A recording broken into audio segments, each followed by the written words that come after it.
আজকের আলোচনা শুরু করা যাক। আমাদের হাতে মানে একটা প্রেজেন্টেশন থেকে পাওয়া কিছু তথ্য আছে। হ্যাঁ, এটা মূলত সিস্টেম্যাটিক ইনভেস্টমেন্ট প্ল্যান, মানে এসআইপি আর কি, আর লং টার্মে সম্পদ তৈরি নিয়ে। আচ্ছা। এই প্রেজেন্টেশনটা দিয়েছেন সুমন ভৌমিক। উনি একজন AMFI registered mutual fund advisor, the king investment সার্ভিসেসের। বেশ, AMFI রেজিস্টার্ড হওয়াটা একটা ভরসার জায়গা। একদম। তো আমাদের লক্ষ্য হলো এই তথ্যগুলো একটু গভীরে গিয়ে বোঝা, মানে কিভাবে নিয়মিত ডিসিপ্লিনডভাবে বিনিয়োগ করলে, বিশেষ করে এসআইপি দিয়ে, হ্যাঁ, কিভাবে ওই কম্পাউন্ডিং বা চক্রবৃদ্ধি সুদের পাওয়ারটা কাজে লাগানো যায়, মানে ফাইন্যান্সিয়াল গোলে পৌঁছানোর জন্য ঠিক।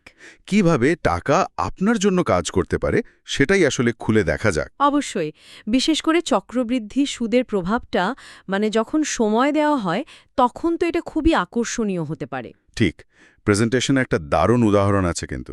হ্যাঁ, কিরকম? বলছে যে ধরুন কেউ যদি 15 বছরের জন্য প্রতি মাসে 3,000 টাকা করে একটা এসআইপিতে রাখছে, আচ্ছা, ৩,০০০ টাকা প্রতি মাসে, ঠিক আছে। আর যদি আনুমানিক একটা 12% রিটার্ন ধরে নেওয়া যায় বার্ষিক গড়ে আর কি। দীর্ঘমেয়াদে 12% ইকুইটি মিউচুয়াল ফান্ডে আশা করাটা অবাস্তব নয়। আচ্ছা, তাহলে কি হতে পারে? তো পরিসংখ্যানগুলো বেশ চমকপ্রদ। যেমন ধরুন 5 বছর পর মোট বিনিয়োগ হচ্ছে 1,80,000 টাকা, তাই তো? হ্যাঁ, ৩,০০০ করে 60 মাসে ১.৮ লক্ষ। কিন্তু সম্ভাব্য রিটার্ন সহ মোট পরিমাণটা দাঁড়াতে পারে প্রায় 2,43,000 টাকা। মানে প্রথম 5 বছরে গ্রোথ হচ্ছে ৬৩,০০০ টাকার মতো। শুরুতে হয়তো খুব বেশি মনে হচ্ছে না। ঠিক, কিন্তু খেলাটা জমে ওঠে এর পরে 10 বছর পর। আচ্ছা। মোট বিনিয়োগ হচ্ছে 3,60,000 টাকা, ডাবল। কিন্তু সম্ভাব্য রিটার্ন সহ মোট পরিমাণটা দাঁড়াচ্ছে প্রায় 6,72,000 টাকা। বাহ, মানে বিনিয়োগ দ্বিগুণ হলো কিন্তু টাকাটা বেড়ে প্রায় 3 গুণ হয়ে গেল আগের তুলনায়। হ্যাঁ, প্রথম 5 বছরে লাভ ছিল 63,000, কিন্তু পরের 5 বছরে মানে 6 থেকে 10 বছরে লাভ হলো প্রায় 4,29,000। ঠিক তাই, এইখানেই তো চক্রবৃদ্ধি সুদের মজাটা শুরু হচ্ছে। মানে আপনার রিটার্নের উপরেও রিটার্ন আসা শুরু হয়েছে। একদম। আর 15 বছরে কি দাঁড়াচ্ছে? 15 বছর পর মোট বিনিয়োগ 5,40,000 টাকা। কিন্তু ওই 15% গড় রিটার্নে সম্ভাব্য মোট ভ্যালু হতে পারে প্রায় 14,27,000 টাকা। 14,27,000, মানে 5.4 লক্ষ ইনভেস্ট করে। হ্যাঁ, এটাই হলো সময় শক্তি, মানে বিনিয়োগের প্রায় 2.65 গুণ। এটা সত্যি, মানে এখানে বিষয়টা সত্যি আকর্ষণীয় হয়ে উঠছে।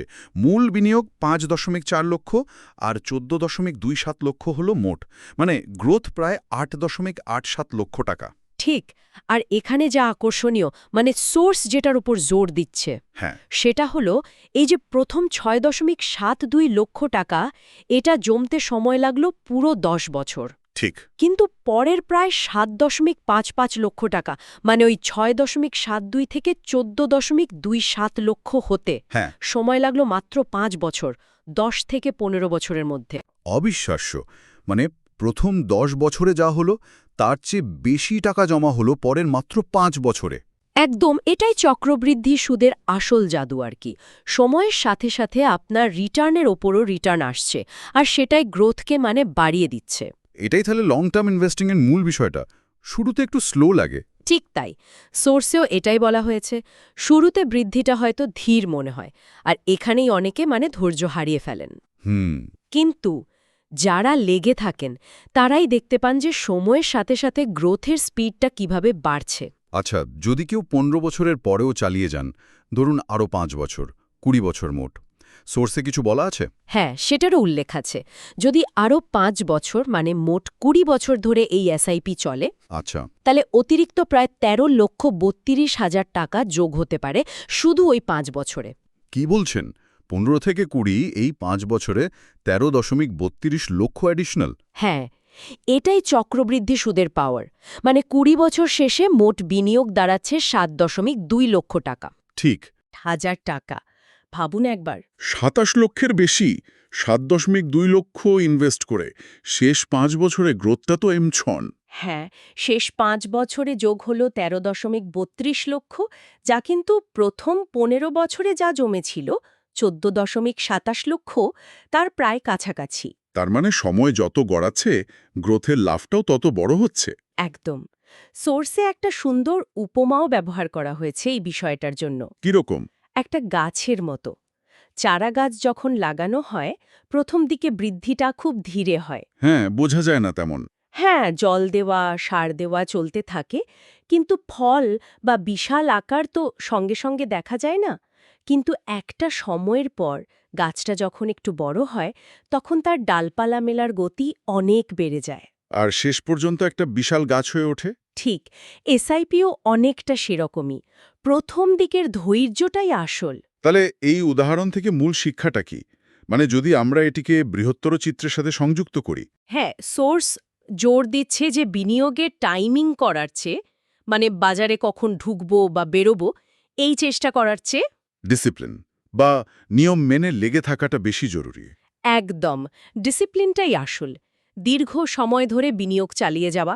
অনেকেই ভাবেন যে সবচেয়ে কম দামে কিনে সবচেয়ে বেশি দামে বেচতে পারলেই হলো। কিন্তু সেটা করা তো খুব কঠিন। বাজারের ওঠানামা বোঝা। প্রায় অসম্ভবই, বিশেষ করে কনসিস্টেন্টলি করাটা।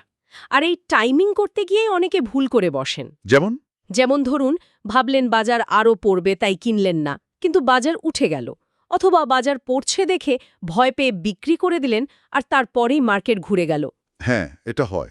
এই চেষ্টাটা শুধু কঠিনই নয়, মানে মেন্টালিও খুব স্ট্রেসফুল। তার চেয়ে অনেক সহজ পথ হল বাজারের অবস্থা যাই হোক না কেন নিয়ম করে প্রতি মাসে একটা নির্দিষ্ট টাকা বিনিয়োগ করে যাওয়া। এটাই তো এসআইপি। মানে বাজারের টেনশন না করে নিয়ম মেনে চলা। এতে ঝুঁকি কমে কিভাবে? হ্যাঁ, সোর্স বলছে যে এতে রুপি কস্ট অ্যাভারেজিংয়ের সুবিধা হয়। মানে যখন দাম কম তখন আপনি বেশি ইউনিট কেনেন। আচ্ছা। আবার যখন দাম বেশি তখন কম ইউনিট কেনা হয়।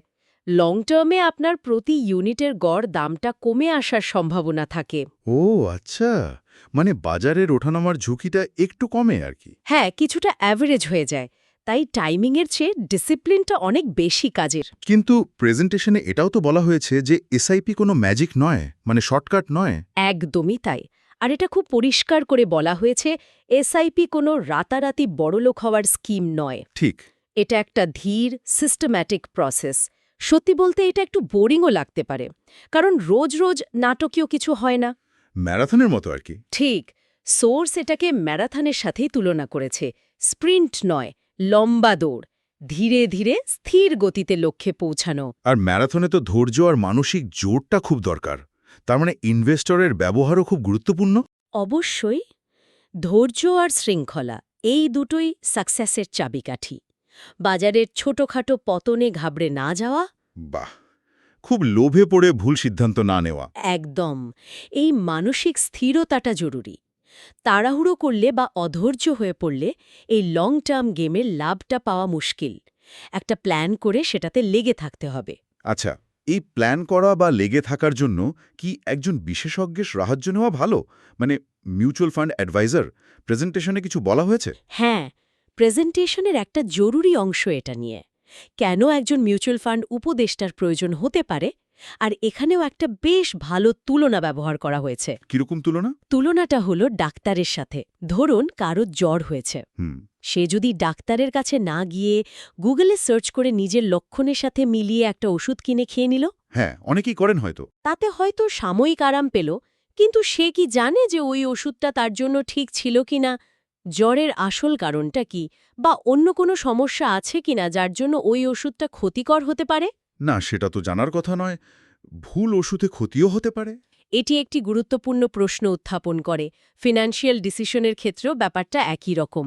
আচ্ছা। মানে নিজে নিজে এদিক ওদিক থেকে শুনে বা বন্ধুদের কথায় বিনিয়োগ শুরু করাটা ওই গুগল সার্চ করে ওষুধ খাওয়ার মতো হতে পারে। হয়তো কিছু লাভ হলো শুরুতে, কিন্তু সেই বিনিয়োগটা আপনার লং টার্ম লক্ষ্যের সাথে মিলছে কিনা, আপনার রিস্ক প্রোফাইলের সাথে যাচ্ছে কিনা সেটা তো জানা নেই। তাহলে একজন উপদেষ্টা কিভাবে সাহায্য করেন? ডাক্তারের মতো? হ্যাঁ, অনেকটা তাই। একজন ভালো উপদেষ্টা প্রথমে আপনার পুরো কেস হিস্ট্রি নেবেন। আপনার লক্ষ্য কি, বাড়ি, গাড়ি, ছেলেমেয়ের পড়াশোনা, রিটায়ারমেন্ট, আপনি কতটা ঝুঁকি নিতে পারবেন, আপনার আয়, খরচ, আগের বিনিয়োগ, কতদিনের জন্য বিনিয়োগ করতে চান, সেই সব কিছু খুঁটিয়ে দেখবেন। মানে একটা পুরো ফিনান্সিয়াল চেকআপের মতো। এক কথায় তাই। এই সব বিশ্লেষণ করে তিনি একটা প্ল্যান বানাতে সাহায্য করবেন, মানে কোথায় কত টাকা রাখা উচিত, কোন ধরনের ফান্ড আপনার জন্য ঠিক হবে, এই সব। আচ্ছা। আর শুধু তাই নয়, একজন ভালো উপদেষ্টা পুরো যাত্রাপথে আপনার পাশে থাকবেন, বাজারের খারাপ সময়ে সাহস দেবেন, ভালো সময়ে বেশি উত্তেজিত হওয়া থেকে আটকাবেন। মানে ওই যেটাকে বলে বিহেভিয়ারাল কোচিং। একদম। এই মানসিক সাপোর্টটা খুব দরকারি, কারণ অনেকেই তো ভয় পেয়ে বা লোভে পুড়ে ভুল সময় কেনাবেচা করে ফেলেন। ঠিক। উপদেষ্টা তাহলে শুধু ফান্ড বাছেন না, মনটাও স্থির রাখতে সাহায্য করেন। হ্যাঁ, কারণ লং টার্ম ইনভেস্টিংয়ে রিটার্নের সাথে সাথে ইনভেস্টরের আচরণটাও খুব বড় ফ্যাক্টর। তাই নিজের শরীরের জন্য যেমন ডাক্তার, তেমনি আর্থিক স্বাস্থ্যের জন্য একজন যোগ্য উপদেষ্টা থাকাটা লাভজনক হতে পারে। এটাই সোর্সের বক্তব্য। প্রসঙ্গত, ওই প্রেজেন্টেশনে সুমন ভৌমিকের যোগাযোগের তথ্য দেওয়া ছিল। মানে এসআইপি, এসডব্লিউপি বা ফাইন্যান্সিয়াল প্ল্যানিং নিয়ে আরও জানতে চাইলে তার সাথে যোগাযোগ করা যেতে পারে। ফোন নাম্বারটা ছিল 9564403395। এটা আমরা শুধু সোর্সের তথ্য হিসেবেই উল্লেখ করলাম। ঠিক আছে। তাহলে এই পুরো আলোচনার মানে কি দাঁড়ালো? আজকের এই বিশ্লেষণ থেকে আমরা কোন জিনিসগুলো মনে রাখব? আমার মনে হয় কয়েকটা খুব জরুরি পয়েন্ট উঠে এসেছে। প্রথমত, এসআইপি একটা খুব শক্তিশালী উপায় লং টার্ম গোল অ্যাচিভ করার জন্য, কিন্তু এটা কোনো শর্টকাট নয়। ঠিক। দ্বিতীয়ত, চক্রবৃদ্ধির সুদর ক্ষমতা, এটা সত্যি অসাধারণ, কিন্তু এর ম্যাজিক দেখতে সময় আর ধৈর্য লাগে। হ্যাঁ, বিশেষ করে 10-15 বছর পর এর আসল প্রভাবটা বোঝা যায়। তৃতীয়ত, বাজারের টাইমিং করার চেষ্টার চেয়ে নিয়ম মেনে ডিসিপ্লিনডভাবে লেগে থাকাটা অনেক বেশি জরুরি আর কার্যকরী। ঠিক, রুপি কস্ট অ্যাভারেজিংও সাহায্য করে। আর চতুর্থত, নিজের পরিস্থিতি বুঝে সিদ্ধান্ত নেওয়া দরকার। আর এই কাজে একজন ভালো রেজিস্টার্ড উপদেষ্টা খুব সাহায্য করতে পারেন, শুধু ফান্ড বেছে দেওয়ায় নয়, পুরো যাত্রাপথে সাপোর্ট দেওয়ার জন্য। একদম। সব মিলিয়ে মূল কথাটা হলো তাড়াতাড়ি শুরু করা, নিয়মিত থাকা, ধৈর্য ধরা আর দরকার হলে বিশেষজ্ঞের সাহায্য নেওয়া। আর একটা জিনিস হয়তো ভাবার জন্য থেকে যায়, আমরা আজকে ছোট ছোট খরচ নিয়ে কত ভাবি, তাই না? কিন্তু আজকের এই ছোট ছোট নিয়মিত বিনিয়োগগুলো, মানে ওই চক্রবৃদ্ধি সুদের জোরে কয়েক দশক পরে আমাদের জীবনটাকে কতটা বদলে দিতে পারে, সেই ছবিটা কি আমরা সবসময় দেখতে পাই? সত্যি ভাবার বিষয়। হয়তো এই লং টার্ম ভিশন আর ধৈর্য ধরে লেগে থাকার ক্ষমতাটাকেই আমরা সবচেয়ে